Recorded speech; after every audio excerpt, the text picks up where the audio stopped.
पवार साहेब आणि पार्थ आणि आपण हे तिघांचा एक व्हिडिओ आपला रात्रीचा मोठा व्हायरल होतोय. काय चर्चा झाली, काय पवार साहेबांनी तुम्हाला मार्गदर्शन केलं? काही प्रमाणात भावनिक मार्गदर्शन होतं. काही गोष्टी येत्या काळामध्ये आपल्याला कराव्या लागणार आहेत, राजकीय नाही. दादांच्या स्मरणार्थ त्या आपल्याला कशा करता येईल, कशा पद्धतीने त्या केल्या गेल्या पाहिजेत याबद्दलची काल चर्चा संध्याकाळी जो फोटो तुम्ही सर्वजण त्या ठिकाणी बघत आहात त्या फोटोतून आपल्याला कुठेतरी जाणवतं. आणि नेहमी कधीही एखादी गोष्ट पवारसाहेबांच्या मनामध्ये आली तर ते आम्हाला बोलून घेतात, आम्हाला सांगतात आणि आम्हाला मार्गदर्शन करतात. दादा, आपण बघितलंय की एकंदरीत हे सर्व राजकीय घडामोडी होत असताना सुनील तटकरे असतील, प्रफुल्ल पटेल असतील किंवा धनंजय मुंडे असतील, हे यू टर्न घेण्याचा त्यांनी प्रयत्न केलेला आहे. त्यांचा त्या ठिकाणी विषय आहे.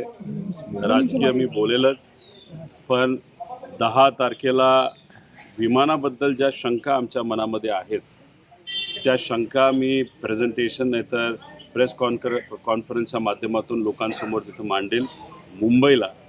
आणि 12 तारखेला विलिनीकरणाबद्दल काय घडलं, दादांची काय इच्छा होती, हे मी 12 तारखेला मुंबईला प्रेस कॉन्फरन्सच्या माध्यमातून लोकांसमोर आणेल. आणि 12 तारीख का, तर त्या दिवशी दादांची एक इच्छा होती, ती काय होती, कशी होती याबद्दल मी 12 तारखेला प्रेस कॉन्फरन्सच्या माध्यमातून विलिनीकरणाबद्दल मुंबईत नक्कीच सांगेन.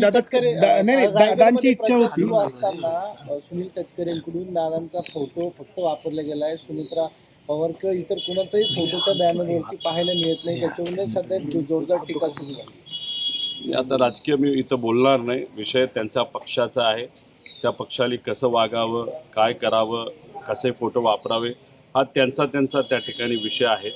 त्यामुळे ते तसं का करतात, चुकून राहिलं काय राहिलं हा विषय त्यांनाच माहिती. रोहित बजारे तुम्ही म्हणालात की विलिनीकरणाबद्दल 12 तारखेला तुम्ही बोलाल की नक्की काय घडलं होतं याबद्दल तुम्ही 12 तारखेला प्रेस कॉन्फरन्स घेऊन बोलाल. तर विलिनीकरण आता इथून पुढे होऊ शकतं का, की काही अडथळे निर्माण झाले? नाही, विलिनीकरण का होणार होतं, कशासाठी होणार होतं, दादांच्या मनामध्ये आणि आमच्या सगळ्यांच्या मनामध्ये का ती इच्छा होती, कशामुळे आम्ही सर्वजण प्रयत्न करत होतो, त्याला राजकीय अंग आहे का त्याला कुठंतरी भावनिक अंग आहे, हे सर्व मी 12 तारखेला त्या ठिकाणी सांगेल.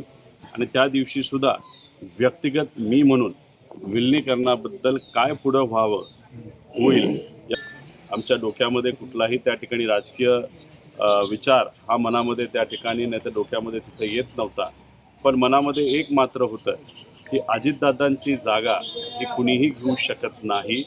पण सुनित्रा काकींकडे बघत असताना त्या परिवाराचा एक भाग म्हणून सुनित्रा काकींमध्ये मी अजित काकांना त्या ठिकाणी बघतो. त्यामुळे तिथं त्यांना उपमुख्यमंत्री पद मिळणं व इतरही जे सर्व मिनिस्ट्रीज होत्या त्या त्यांना मिळलं पाहिजे अशी मनोमन त्या ठिकाणी इच्छा होती.